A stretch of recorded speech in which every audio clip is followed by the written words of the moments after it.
ఏలియా భక్తుడు ఏ ప్రార్థన చేశాడు? 2003, 2002, 2004 ప్రాంతంలో ఇదే ప్రార్థన నేను చేశా. అతిశయానికి నేను చెప్పట్లేదు, కానీ పట్టుకూటి కోసం సేవకు వచ్చిన వాళ్ళం కాదు.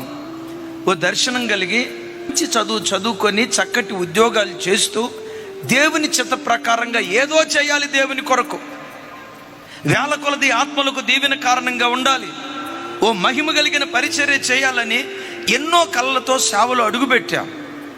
ప్రారంభించిన 3-4 సంవత్సరాలు తినటానికి తిండి లేక, కట్టుకోవటానికి బట్ట లేక, ఇంటద్దె నెల కట్టుకోలేక అనుభవించిన దారిద్రత ఇంత అంతా కాదు. సైతాన్ గాడు వచ్చి అన్నాడు, ఎంతకాలం మీరు సేవ చేసినా ఈ 20-30 మంది ఆత్మలతోనే మీరు ఉంటారు. ఆత్మలు సంపాదించడం మీ వల్ల కాదు, మీకు సొంత చర్చి లేదు. ఎంత సేవ చేసినా మీ బ్రతికింతే. అదే విచిత్రమో, సడన్గా మధ్యరాత్రి 12-12:30 ఆ ప్రాంతంలో మెలకు వచ్చేది. నేను పండుకున్న చాప మీద నుంచి సడన్గా అలా కళ్ళు తెరిచి చూస్తే పైన ఫ్యాన్ గిరగిరా తిరుగుతూ ఉండేది. సైతాన్ గాడు వచ్చి అంటాడు, ఎందుకురా నువ్వు బ్రతికున్నావు? నువ్వు సేవ చేయలేవు, నీ బ్రతికింతే, నా మాటిను. అదిగో ఫ్యాన్ కనపడుతుంది కదా, చచ్చిపో. కొన్నిసార్లు భయం అనిపించి ఆ ప్రాంతంలో ప్రకాష్ అన్న ఒక అన్న ఉన్నారు.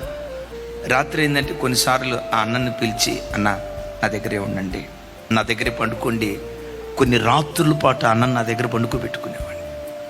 ఓ మాట అంట, ఒకవేళ సైతాన్ గాడి ప్రేరేపణకు లోబడి సేవ వృద్ధి పొందలేదు, ఎంత కష్టపడినా బ్రతికింతేలే అని వాడి ప్రేరేపణకు లోబడి ఒకవేళ నేను చచ్చిపోయి ఉంటే ఈ మహిమ కలిగిన సేవను నేను కన్నులారా చూడగలిగేవాడినా?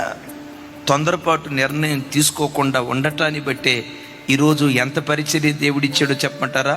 శక్తికి మించిన సేవ దేవుడు మాకు అప్పగించాడు. ఇంత గొప్ప ప్రణాళిక నా పట్ల దేవునికి ఎలా ఉందో, చెల్లి నీ మీద కూడా దేవుని గొప్ప ప్రణాళికలు ఉన్నాయి.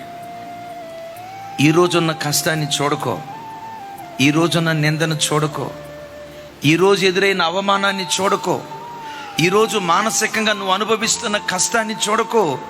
నా బ్రతికింతేలే, రెక్కాడిన డొక్కాడిని దేనస్థితేలే, ఇక నా జీవితకాలం అంతా ఈ పేదరికం, ఈ దారిద్రత, ఈ అసమాధానం అనుభవించాలి, నా బ్రతికింతేలే అని అనుకోకు. ఒక రోజు రాబోతుంది, నీ ఊహల్లో కూడా అందని ఉన్నతమైన జీవితాన్ని నీ కొరకు దేవుడు దాచిపెట్టి ఉంచాడు.